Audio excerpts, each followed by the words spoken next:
Hello, আসসালামু আলাইকুম। আশা করি সবাই ভালো আছেন। নতুন একটি ভিডিওতে সবাইকে অনেক অনেক শুভেচ্ছা। আজ দেখাবো আপনাদের ঢেঁড়সের ভর্তা। এই যে আমি প্রথমে মরিচগুলো বেটে নিচ্ছি, তারপর দিয়ে দিলাম কিছু পেঁয়াজ। পেঁয়াজটা আমি হালকা করে বেটে নেব, একটু কুচি করে কেটে নিয়েছিলাম। তারপরে দিয়ে দেবো কিছু ধনেপাতা।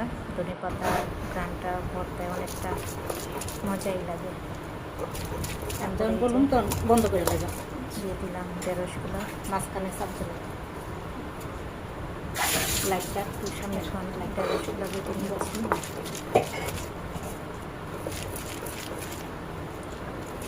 মরিচ এবং পেঁয়াজের সাথে হালকা করে বেটে নিলাম।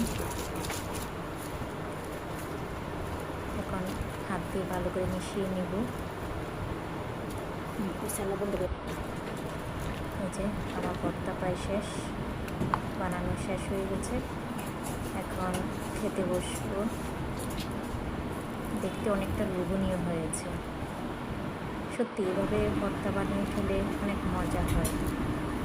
এই যে আমি এখন বসে ভর্তা খাইতে তো না, ভর্তা দিয়ে অনেক দিন পর বেটে ভর্তাটা বানালে আসলে অনেক মজা হয়। আপনারা একবার হলো খেয়ে দেখেন এভাবে। আজ রোজা রেখেছিলাম, তাই জাল জাল কিছু খেতে ইচ্ছে করছিল, তাই ঢেঁড়সের ভর্তাটা বানিয়ে নিলাম। সবাই খেয়ে অনেক মজা পাইছে ভর্তাটা। আমার ভাত প্রায় শেষ ভর্তা দিয়েই।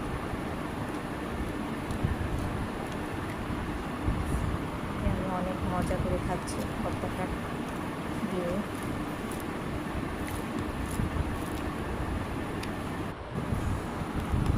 আরেকটু ভর্তা নিয়ে নিলাম, সাথে আবার আরেকটু ভাতও নিলাম। ভর্তাটা মজা হয়েছে এই জন্যে।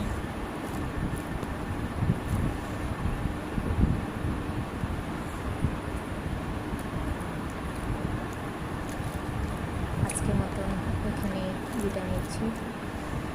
সবাই ভালো থাকেন, সুস্থ থাকেন।